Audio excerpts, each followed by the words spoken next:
Kisah benar, 48 jam di Malaysia yang mengubah sebuah kampung di Kemboja. Tuan, adakah tempat ini benar-benar sebuah lapangan terbang? Ia kelihatan seperti syurga. Itulah kata-kata pertama yang diucapkan oleh Encik Som Piseth, seorang guru bersara berusia 78 tahun dari kawasan pedalaman Siem Reap, Kemboja, ketika menjejakkan kaki di Terminal 1, lapangan terbang antarabangsa Kuala Lumpur KLIA. Beliau dan 11 orang rakan guru bersara lain yang pernah mengharungi neraka zaman Pol Pot dan mengajar cucu-cucu mereka dengan gaji bulanan, hanya sekitar RM100, telah terlibat dalam satu insiden tidak diduga semasa perjalanan ke luar negara pertama mereka, yang akhirnya membawa mereka menijak tanah Malaysia. Tahukah anda? Guru-guru kampung dari Kemboja ini yang kehilangan ahli keluarga akibat perang saudara, sekolah mereka dibakar, namun tetap gigih mengajar anak-anak mengenal huruf wan, baidan, andan, dan, telah mengucapkan kata-kata yang menyentuh hati sepanjang 48 jam mereka di Malaysia. Tuhan telah membimbing kami ke Malaysia. Kami mesti sampaikan kemakmuran yang kami lihat dengan mata kepala sendiri ini kepada anak-anak di kampung. Kenyataan daripada bekas pengetua sekolah rendah berusia 75 tahun, Puan Chai Sophia ini telah mengejutkan Kementerian Pendidikan Kemboja dan menjadi topik hangat media tempatan di sana. Apakah sebenarnya yang mereka lihat di Malaysia? Kisah keajaiban 48 jam yang menggoncang jiwa guru-guru kampung berpendapatan rendah ini akan diceritakan oleh saya, Razak, seorang guru bahasa Melayu yang bertugas di sana dan mengiringi mereka sepanjang perjalanan ini.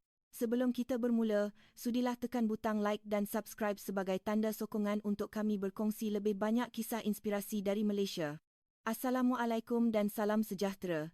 Saya Razak dan saya telah mengajar bahasa di Siem Reap, Kemboja selama 8 tahun yang lalu. Pada Oktober tahun lalu, saya mengalami pengalaman paling menyentuh hati dalam hidup saya. Ia berlaku apabila 12 orang guru bersara yang paling dihormati di kampung tersebut berpeluang melawat luar negara buat kali pertama. Kisah ini bermula 3 tahun lalu, cucu kepada Cikgu Som Piseth yang telah berkhidmat selama 50 tahun di kampung Prasat di luar Siem Reap, iaitu Somnang, bakal berkahwin di Toronto, Kanada. Somnang dibesarkan oleh Cikgu Piseth sejak kecil, berjaya menamatkan pengajian di Universiti Kanada atas biasiswa dan bekerja di sana. Cikgu Piseth berkata, umur saya dah 78 tahun, mungkin tak lama lagi saya akan pergi, saya cuma mahu melihat majlis perkahwinan cucu saya dengan mata saya sendiri. Penduduk kampung sangat terharu dan mula mengutip derma. Namun, tiket penerbangan ke Kanada yang berharga ribuan ringgit adalah jumlah yang astronomi bagi pesara guru bergaji kecil. Pada masa itulah, rakan-rakan guru bersara yang lain bangkit membantu. Cikgu Piseth pasti sunyi seorang diri. Kami juga akan ikut serta, kata mereka. Bekas pengetua Chai Sophia 75 tahun, Cikgu Chanda 70 tahun dan Cikgu Sokfa 69 tahun serta guru-guru lain yang dihormati di kampung itu memutuskan untuk menggunakan simpanan seumur hidup mereka demi perjalanan ke luar negara yang pertama ini. Saya diminta untuk mengiringi mereka sebagai penterjemah dan pemandu arah. Bagi warga emas yang tidak pernah keluar dari kawasan pedalaman Kemboja, perjalanan terus ke Kanada mungkin terlalu memenatkan. Saya merancang untuk transit di sebuah negara maju agar mereka dapat membiasakan diri dengan dunia luar. Namun, disebabkan faktor kos, penerbangan melalui Bangkok dipilih. Pada 15 Oktober 2023, kami berlepas dari lapangan terbang PH dan dijadualkan transit di lapangan terbang Suvarnabhumi, Bangkok. Semua guru sangat gementar kerana ini kali pertama mereka menaiki kapal terbang. Cikgu Piseth berkata, kalau saya mati di atas langit pun saya reda, asalkan dapat jumpa cucu. Penerbangan ke Bangkok berjalan lancar. Cikgu Chanda menitiskan air mata melihat awan dari tingkap. 50 tahun jadi guru, tak sangka hari ini saya dapat lihat bumi dari atas awan, katanya. Namun, setibanya di Bangkok, keadaan berubah menjadi cemas. Pengumuman kecemasan memaklumkan berlaku kekacauan politik di Thailand dan lapangan terbang akan ditutup sebahagiannya untuk penerbangan jarak jauh tertentu. Kami terkandas, guru-guru mula panik. Cikgu Sokfa bertanya dengan suara bergetar, adakah perang akan bermula lagi? Trauma zaman Pol Pot kembali menghantui mereka. Selepas berbincang dengan kaki tangan syarikat penerbangan, laluan paling selamat dan pantas untuk ke Kanada adalah dengan menukar penerbangan transit melalui Kuala Lumpur, Malaysia. Sehingga saat itu, guru-guru ini hanya mempunyai gambaran samar tentang Malaysia, sebuah negara jiran yang maju dan pesat membangun, tetapi mereka tidak begitu mengenali ia. Tanpa pilihan lain, kami menaiki penerbangan kecemasan ke Kuala Lumpur. Di dalam pesawat, Cikgu Piseth bertanya kepada saya, "Razak, adakah kami akan selamat? Adakah orang Malaysia akan menerima kami?" Jujurnya, saya juga risau. Dengan kekangan bahasa dan usia mereka yang lanjut, perjalanan ini pasti mencabar. Jam 11 malam, kami mendarat di lapangan terbang antarabangsa Kuala Lumpur KLIA. Sebaik sahaja pintu pesawat dibuka, riak wajah guru-guru bertukar menjadi takjub. Mereka terpegun dengan kebersihan dan pencahayaan terang di jambatan udara Aerobridge. Ia jauh berbeza dengan fasiliti lama yang biasa mereka lihat. Sebaik melangkah masuk ke terminal utama, Cikgu Piseth meluahkan kata-kata pertamanya, "Tuan, adakah ini benar-benar lapangan terbang? Ia seperti syurga." Lantainya berkilat, silingnya tinggi dengan seni bena unik, dan tingkap kaca gergasi memaparkan pemandangan luar yang indah. Dalam perjalanan ke pemeriksaan imigresen, kejutan pertama berlaku. Seorang kaki tangan lapangan terbang Malaysia yang melihat warga emas berjalan perlahan, terus membawakan kerusi roda tanpa diminta. Cikgu Piseth, 78, dan Cikgu Monisaret, 78, dibantu duduk di kerusi roda tersebut.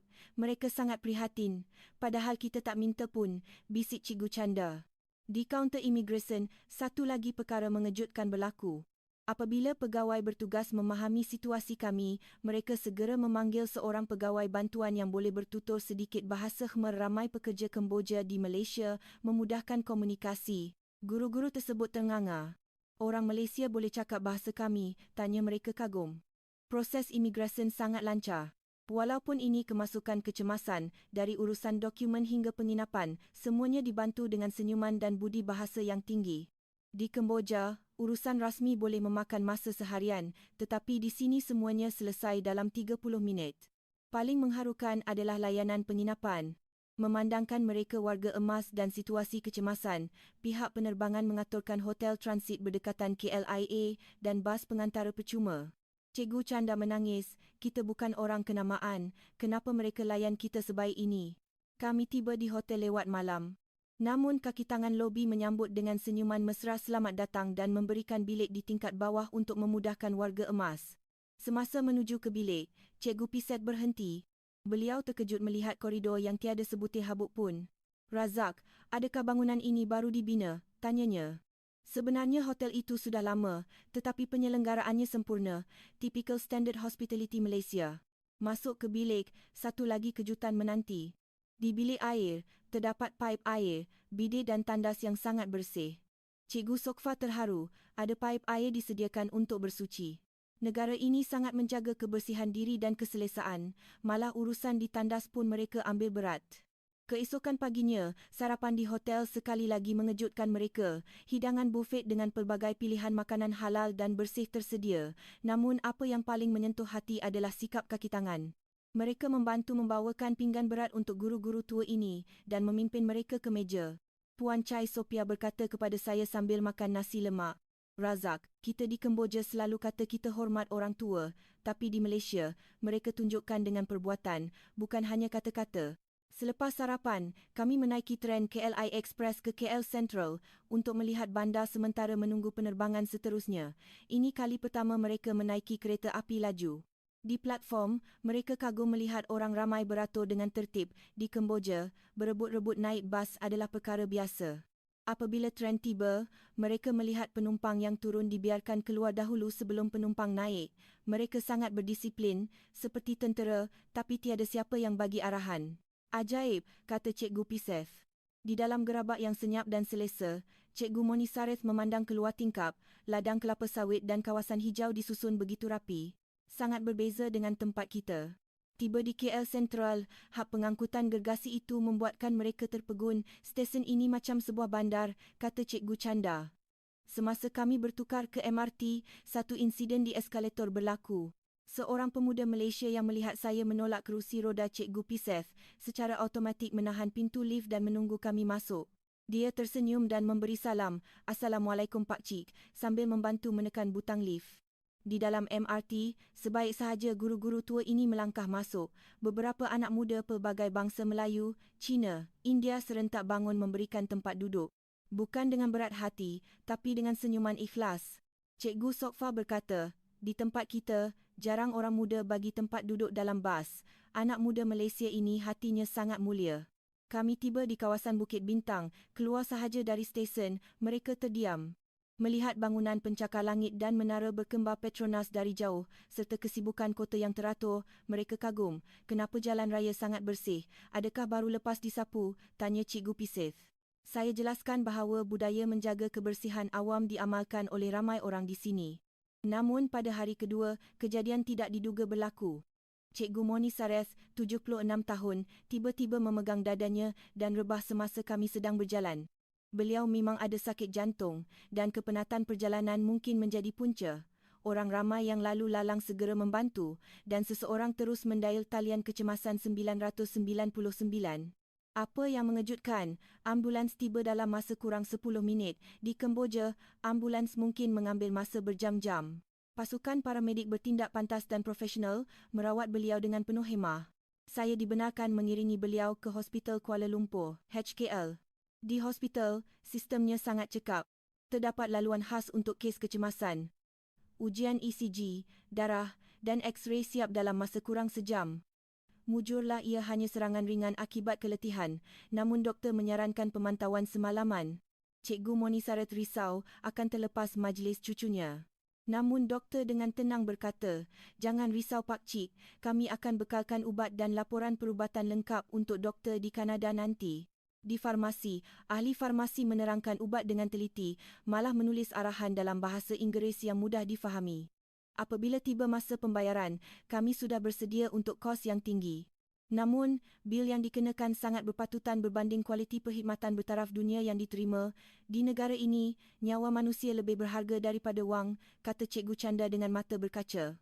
Petang itu, kami membawa guru-guru lain melawat sekitar Kuala Lumpur. Mereka singgah di sebuah kedai serbaneka 24 jam seperti 7-Eleven atau KK Mart. Mereka teruja melihat betapa mudahnya kehidupan di sini, boleh bayar bil, tambah nilai telefon dan beli makanan panas di satu tempat. Pekerja kedai, walaupun nampak sibuk, melayan pertanyaan mereka dengan sabar dan memanaskan makanan untuk mereka.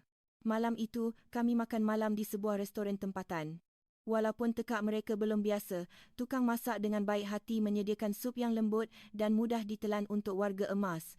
Tuan kedai sempat berbual ramah menggunakan bahasa isyarat dan senyuman. Orang Malaysia ini, senyuman mereka sangat murah, tapi nilainya mahal, kata Puan Chai Sophia. Hari ketiga, kami melawat masjid negara dan kawasan bersejarah. Walaupun mereka beragama Buddha, mereka kagum dengan keindahan seni bina Islam dan keharmonian agama di Malaysia. Melihat orang ramai dari pelbagai bangsa makan semeja di kedai mamak membuatkan Cikgu Pisith berkata, "Inilah kekayaan sebenar. Bukan hanya bangunan tinggi, tapi hati manusia yang boleh hidup bersama dengan harmoni." Kami juga sempat melawat sebuah sekolah rendah di kawasan berdekatan atas ihsan seorang kenalan guru Malaysia saya. Melihat bilik darjah yang lengkap, kerusi meja yang selesa dan murid-murid yang bersalam cium tangan guru-guru Kemboja ini menangis. Cikgu Chanda sebab, "Sekolah kami di kampung meja pun tak cukup. Saya cemburu, tapi saya gembira melihat anak-anak di sini belajar dalam syurga ilmu begini." Hari keempat, tibalah masa untuk berlepas ke Kanada. Di KLIA, sementara menunggu di pintu pelepasan, seorang pegawai operasi lapangan terbang datang bertanya khabar, "Bagaimana pengalaman tuan-puan di Malaysia?" Dengan air mata berlinangan, Cikgu Moni Sareth menjawab, "Kami sudah tua, umur dah 78 tahun. Tapi pada penghujung usia ini, Tuhan temukan kami dengan sebuah negara yang indah dan orang-orang yang berhati mulia. Terima kasih Malaysia." Kapal terbang berlepas dan dari tingkap, mereka melambai ke arah bumi Malaysia yang kian mengecil. Mereka selamat tiba di Kanada dan menghadiri perkahwinan cucu mereka. Namun, kisah ini tidak berakhir di situ. Sekembalinya mereka ke Kemboja, wartawan tempatan menunggu di lapangan terbang Phnom Penh. Mereka bertanya tentang pengalaman ke Kanada, tetapi guru-guru ini lebih banyak bercerita tentang Malaysia. "Malaysia bukan seperti yang kami bayangkan. Ia bukan sekadar negara maju, tetapi negara yang mempunyai jiwa," kata Cikgu Pisith. Keesokan harinya, akhbar utama Kemboja menerbitkan artikel muka depan bertajuk "Penemuan Guru Kampung Belajar Erti Tamadun dari Malaysia." Berita itu tular. Kementerian Pendidikan Kemboja menjemput Cikgu Pisith memberi ceramah. Dalam ceramahnya, beliau berkata, "Kita sangka kaya itu bermaksud banyak duit, Tapi di Malaysia, saya belajar kekayaan sebenar adalah sikap sivik, kebersihan dan menghormati orang lain. Kita mesti ajar anak-anak kita jadi seperti orang Malaysia. Perubahan paling besar berlaku di Kampung Prasat. Selepas mendengar cerita guru-guru ini, pemuda kampung mula bergerak. Mereka memulakan gotong royong membersihkan kampung setiap pagi, meniru budaya kebersihan Malaysia. Mereka membina tanjakan kayu di Balai Raya untuk memudahkan warga emas berkerusi roda. Tukang kayu kampung membaiki sekolah secara percuma. 6 bulan kemudian, apabila saya melawat kampung itu, saya terkejut. Jalan kampung lebih bersih, tiada sampah merata-rata. Sekolah kini ada sudut bacaan. Cikgu Piset berkata kepada saya, "Razak, kami sedang amalkan apa yang kami lihat di Malaysia."